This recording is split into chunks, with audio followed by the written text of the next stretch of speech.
Perkenalkan, nama saya Novela, NPM 1903090034. Di sini saya akan menjelaskan materi tentang pendidikan nilai.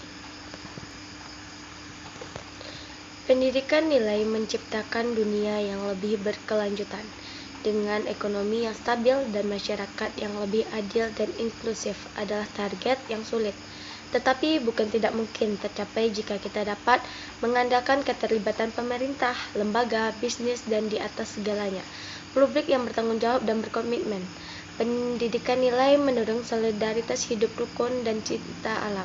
Warga negara teladan dibuatnya dilahirkan sama seperti kita belajar matematika dan bahasa. Kita juga harus menjadi ahli dalam pelajaran yang mendasar untuk hidup dalam harmonis dan kemajuan sosial seperti rasa hormat, empati, kesetaraan, solidaritas, dan pemikiran kritis.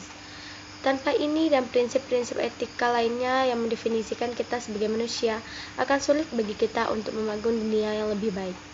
Tujuan pendidikan nilai konsep ini adalah tentang proses pendidikan yang menanamkan standar moral untuk menciptakan masyarakat yang lebih sipil dan demokratis. Oleh karena itu, pendidikan nilai mempromosikan toleransi dan pemahaman di atas dan di luar pemberdayaan politik, budaya, dan agama kita, memberikan penekanan khusus pada pembelaan hak asasi manusia, perlindungan etnis, minoritas, dan kelompok yang paling rentan, dan pelestarian lingkungan. Pendidikan nilai adalah tanggung jawab kita semua dan bukan hanya sekolah, keluarga, universitas, bisnis, dan olahraga. Misalnya, semuanya merupakan konteks ideal untuk mengajarkan prinsip-prinsip yang etika tersebut. Meskipun begitu, beberapa tahun di belakang ini, negara-negara seperti Australia dan Inggris sebenarnya sudah mempertimbangkan untuk memantapkan pendidikan nilai sebagai bagian dari wajib belajar. Karakteristik pendidikan ini, baik pendidikan tradisional maupun pendidikan nilai, sangat penting untuk pembangunan pribadi dan keduanya membantu kita menentukan tujuan hidup kita. Tetapi sementara, yang pertama, mengajarkan kita tentang pengetahuan sosial, ilmiah, dan humanitis. Yang kedua, melatih kita untuk menjadi warga negara yang lebih baik. Berbeda dengan pendidikan tradisional, dalam pendidikan nilai, tidak ada pembedaan antara apa yang terjadi di dalam dan di luar kelas. Pentingnya pendidikan nilai telah mendorong banyak negara memperkenalkan mata pelajaran seperti pendidikan untuk kewarganegaraan, organisasi pendidikan, ilmu pengetahuan, dan kebudayaan. Perserikatan Bangsa-Bangsa atau UNESCO juga melakukan penilaian global seperti bagian dari tujuan pembangunan berkelanjutan atau SDGs terhadap tingkat implementasi pendidikan kewarganegaraan global, Global Citizenship Education atau GCEP, dalam kebijakan pendidikan nasional, rencana dalam program pelatihan guru, dan penilaian siswa.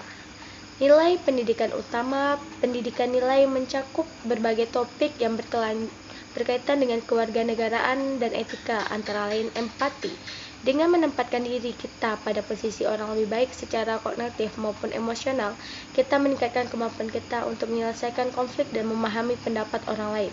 Kesempatan yang sama, prinsip bahwa kita semua sama, adalah salah satu pilar demokrasi. Dalam lebih dari itu, menentukan inklusif sosial dan kehidupan masyarakat. Menghargai lingkungan. Pendidikan nilai membuat kita sadar akan konsekuensi diri tindakan kita di planet ini dan menanamkan dalam diri kita bahwa hormat terhadap alam, peduli kesehatan. Kita perlu meminimalkan risiko kesehatan dengan mendorong sikap yang benar dan menangani pendidikan kesehatan dari sudut pandang yang dinamis, pribadi, dan kolektif. Berpikir kritis. Cara berpikir ini membuat kita lebih analitik dan jeli, mengajarkan kita untuk mengenali informasi yang berkualitas dan membantu kita untuk memecahkan masalah. Metodologi pendidikan nilai. Saat ini ada dua teori berbeda tentang sifat nilai. Pengajaran tradisional mencakup standar etika objektif dan universal yang dapat diperoleh melalui pembelajaran dan praktik berkelanjutan. Tetapi pendekatan yang lebih inovatif menyatakan bahwa moral adalah relatif dan bergantung pada individu, sehingga sangat sulit untuk diajarkan pada tingkat pedagogis. Strategi yang paling utama dalam pendidikan nilai adalah sebagai berikut. Penolakan diskriminasi, meramaikan perdebatan tentang masalah moral, yang promosikan kepemimpinan kolaboratif, mencela sikap yang merugikan masyarakat secara keseluruhan tanpa menstigmatisasi individu, menekankan gagasan bahwa kita semua dapat berubah dan bahwa kita layak mendapatkan kesempatan kedua. karakteristik pendidikan yaitu identitas koleksi, kerjasama sosial, skill, visi komplit lokal, global, dan dunia sampai dengan akhirat. Sekian yang dapat saya sampaikan. Assalamualaikum warahmatullahi wabarakatuh.